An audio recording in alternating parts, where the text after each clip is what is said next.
لو تناهيتم إلى سر الحياة وصنعتم كائنا حيا نرى. یوتھ کلب والوں کے بارے میں آپ کے سب، کیونکہ میں ان سے بہت زیادہ متاثر ہوں، بہت سنتا ہوں، بہت اچھے لوگ ہیں، بہت اچھا کام کر رہے ہیں. البتہ فروعی اختلافی مسائل میں وہ چونکہ اہل حدیث کے منہج کو فالو کرتے ہیں اور اہل حدیث کا کوئی مدون فقہ نہیں ہے، تو ہر شخص کا اپنا ایک رائے ہے. تو جو فقہ جس ملک میں رائج ہو اسی فقہ کو فالو کرنا چاہیے.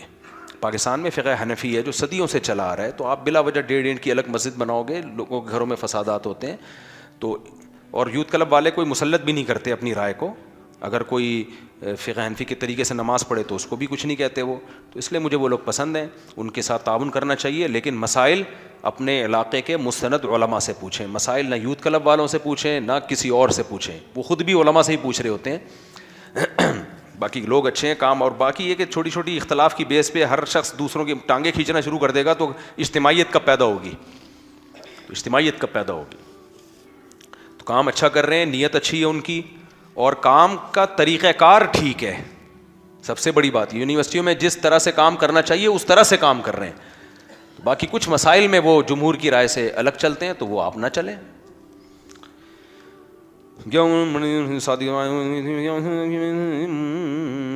آپ کے بیان میں مزہ نہیں آ رہا، دنیاوی باتیں زیادہ کی ہیں آپ نے. ابے کون سی ایک بات میں نے دنیاوی کی ہے؟ آپ کو میں نے کاروبار کا طریقہ بتایا ہے، بھینس پالنے کا طریقہ بتایا ہے، ساری باتیں دینی ہی ہیں بھائی. پوری قرآن کی آیت کی اپنے اسٹائل میں تشریح کی ہے میں نے. مولانا تاج مل صاحب جیسا بیان کیا کریں، جاندار، جنت دوزخ قرآن حدیث کے حوالے سے. دیکھو سارے علماء ایک ہی جیسا بیان کرنا شروع کر دیں گے تو دوسرے والا نہیں آئے گا نا. تو کچھ ان جیسا کریں گے، کچھ میرے جیسا کریں گے، کچھ الگ ٹائپ کا کریں گے، اس لیے چلنے دو. مولوی صاحب نے گزارش کی میں نے تبلیغ میں 4 مہینے کا، لیکن میرے ابا مت جاؤ مزدوری کرو گھر میں کمانے کے لیے. دیکھیں ابا کہتے ہیں مزدوری کرو گھر میں کمانے کے لیے، 4 مہینے کے لیے مت جاؤ. تو اگر واقعی گھر میں کمانے والا کوئی نہیں ہے تو پھر آپ مزدوری کر کے کمائیں تاکہ لوگوں کے سامنے ہاتھ نہ پھیلائیں. تبلیغ والے بھی آپ کو جب بزرگوں کے سامنے حالات رکھیں گے روک دیں گے. تبلیغ والے کبھی کسی ایسے طالب علم کو نہیں جانے دیتے جس کے امتحان آنے والے ہوں یا جاب چھوڑ دے اور پھر بعد میں لوگوں کے سامنے ہاتھ پھیلائے. تو وہ تو استغنا سکھاتے ہیں. تو اس لیے اگر گھر میں روزگار نہیں ہے تو روزگار تلاش کریں، کمائیں اور پھر اپنے خرچے پہ جائیں. ہو یہ رہا ہوتا ہے ادھار لے لے کے جا رہے ہوتے ہیں. مفتی صاحب نزد کا اسلام میں کیا حسد کرتا، نظر کا اسلام میں کیا معاملہ ہے؟ اگر کوئی دوسرا حسد کرتا ہے یا ہاں بھائی نظر لگتی ہے، حسد کی وجہ سے نظر لگنے کا خطرہ ہوتا ہے. کوئی بہت ہی ایکسٹرا آرڈینری کوئی حسن آ جائے کسی کے پاس، ایک دم سے دولت آ جائے، کوئی بہت بڑی اچانک خوشی آ جائے تو اس میں نظر لگنے کا خطرہ ہوتا ہے. تو اس لیے اس سے بچنے کا اہتمام کرنا چاہیے، دعا پڑھنی چاہیے. اعوذ بکلمات اللہ تامہ من کل شیطان وہامہ ومن کل عین لامہ، یہ دعا ہے. سورہ فلق، سورہ ناس ہے. اور ماشاء اللہ کہنا چاہیے جب کوئی ایسی عجیب چیز دیکھے انسان، اور اپنی نعمتوں کو لوگوں کے سامنے ایک دم بیان نہیں کرنا چاہیے.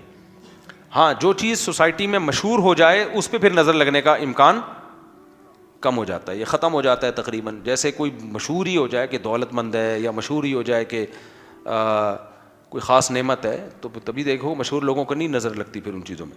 مفتی صاحب مجھے جوائنٹس ہو گیا ہے اور میں نے ڈاکٹر سے علاج کرانے قائل ہوں، لیکن میرے والدین مجھے جھڑوانے کا کہہ رہے ہیں. اس بابا کے پاس نہیں جاؤ، کبھی بھی مت جھڑواؤ، کوئی فائدہ نہیں ہے جھڑوانے سے. یہ صرف نفسیاتی گیم ہے، نفسیاتی کھیل ہے. انگریزوں کا پیلیا بھی ٹھیک ہو جاتا ہے، سعودی عرب میں بھی پیلیا ہوتا ہے، یرقان ہوتا ہے، ہیپاٹائٹس ہوتا ہے، ٹھیک ہو جاتا ہے جھڑوائے بغیر ہی. یہ صرف انڈیا پاکستان ہے، بنگلہ دیش ہے جہاں جھڑوائے بغیر ٹھیک نہیں ہوتا. تو مت جھڑواؤ، مت جاؤ، ایمان مضبوط رکھو، ڈاکٹر سے علاج کراؤ. باقی سورہ فاتحہ پڑھ کے خود دم کر لیا کرو اپنے اوپر، یا کسی مولوی صاحب سے بولو دم کر دیں گے.